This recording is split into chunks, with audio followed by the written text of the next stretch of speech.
Hello. हां साहेब बोला. मेकली बोलतोय इथून खडीवशांपासून. कोण बोलता? मेकले मेकले नाव नाव सुग्रीव मेकले. बरं बोला. साहेब इथं म्हशी मेल्यात हो दोन आमच्या ड्रायव्हरच्या. काय झालंय?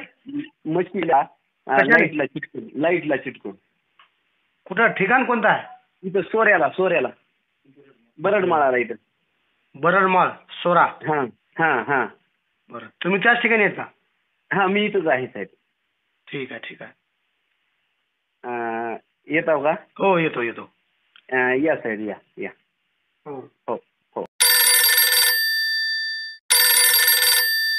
हॅलो. गायकवाड साहेब जय भीम. जय भीम. मी त्या लांजीच्या शहरातून बोलतो. हां. तर एक त्या वाऱ्यावदनामध्ये लाईटचे पोल पडून 2 पोल पडले होते. कोण बोलता तुम्ही? मी गायकवाड सूर्यकांत. सूर्यकांत. हो. हां. तर लाईन गाडीवर आहो का तुम्ही? गाडीवर आहो का? नाही सर, हवा सुटते जरा. मग थोडंसं सायलेंट ह्याच्यामध्ये येऊन बोला. हा सर बोला की. हां. खटखट आवाज यायला लागला तुमचा, मला आवाज स्पष्ट येऊ द्या. सर हवा जरा. बोला. तर 2 पोल पडले होते. हां. लाईनमॅन लोकांनी काम केले नाही सर. आणि आज 2 म्हशी मेल्यात तिथं. कोणतं ठिकाण आहे? ते तर महादेव मंदिर आहे बघा इथं आपल्या मेकले साहेबाच्या खडी मशीनच्या बाजूला. बर. तर 15 दिवसापासून पोल पडले साहेब इथं. बर. तर तुझं येता का म्हणलं तर? हो येणार आहे. ठीक आहे ठीक आहे. थांबा तुम्ही तिथेच येतो. हो सर.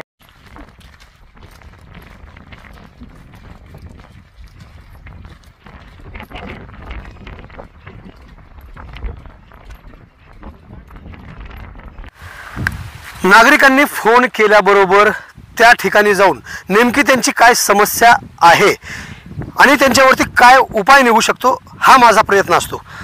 मला फोन आल्याबरोबर मी आलो आहे आणि हा परिसर आहे सोरा गावचा शेत शिवार आहे. नेमकं काय झालंय शेतकऱ्याचं हे जाणून घेण्यासाठी मी आलो आहे.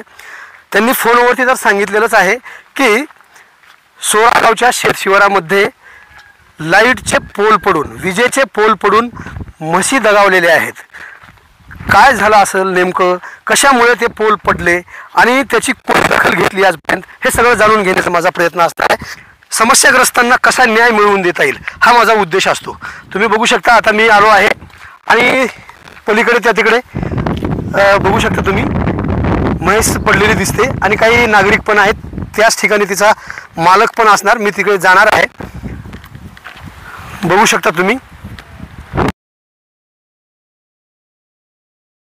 एकतर वरुण राजा पावसाने दडी दिल्यानंतर शेतकरी व्यथित असतो.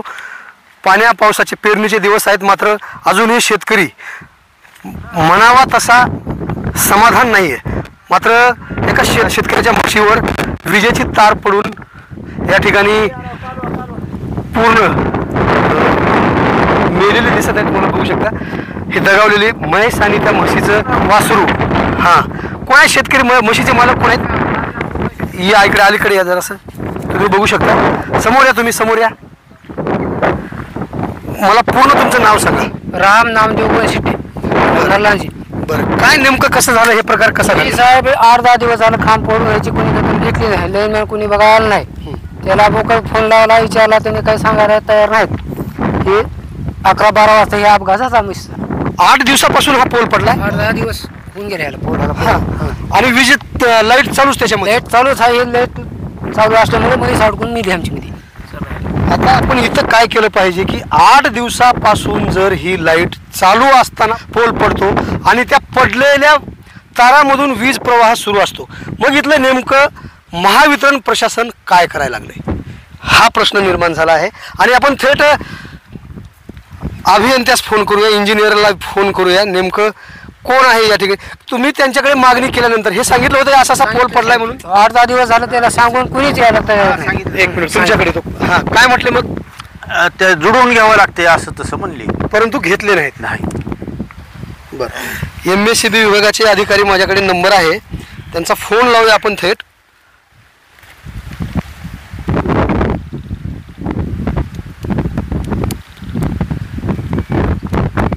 राठोड साहेब समोर या, तुम्ही समोर या, म्हणजे तुम्हाला पूर्ण व्यवस्थित झूम करून घेता येईल. महावितरण विभागाचे इंजिनियर राठोड यांच्याशी मी कॉल करतोय.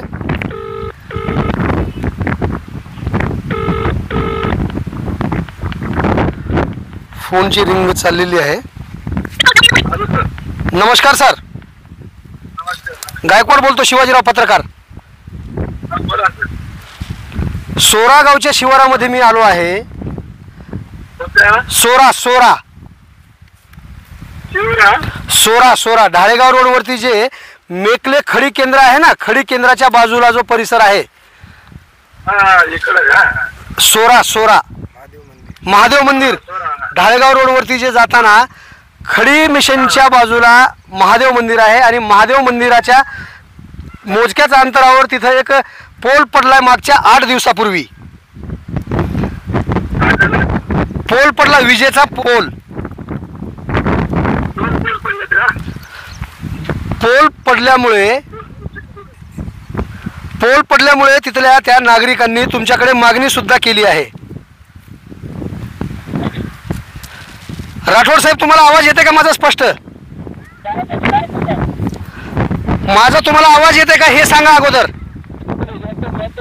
8 दिवसापूर्वी तुम्हाला इथल्या नागरिकांनी मागणी केली आहे, विजेचे पोल पडलेत, उभे करण्यात यावेत म्हणून.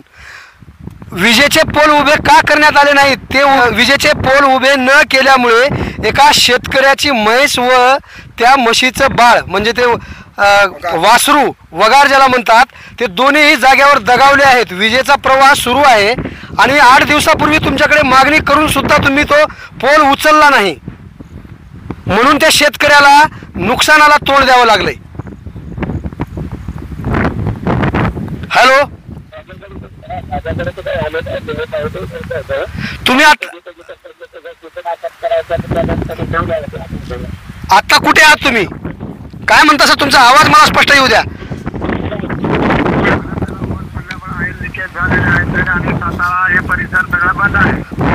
सातारा परिसर सगळा बंद जरी असला साहेब, सातारा परिसर बंद जरी असला, तुमच्या जवळ इथं सोरा गावच्या शिवारामध्ये म्हैस मरून शेतकऱ्याचं नुकसान झाले ना साहेब. हो ना, ते सुद्धा ते माणूस पाठवलो मी सकाळी. आता मला फोन आला तेव्हा लगेच ते सप्ला तिकडचं अगोदरही बंद केलं होतं आपण, आता सुद्धा बंद करायला पाठवलं आणि त्याचं ते पंचनामा चालू. मी वरिष्ठाला रिपोर्ट करून त्याला नुकसान भरपाईसाठी आपण ते मागणी करतोय. नुकसान करून पाठवून देतो. शेतकऱ्याचं नुकसान आपण जे संबंधित विजय शाखेला जे काय आपलं झालेलं आहे त्याबद्दल आपण वरिष्ठाला वगैरे करून देतो मी.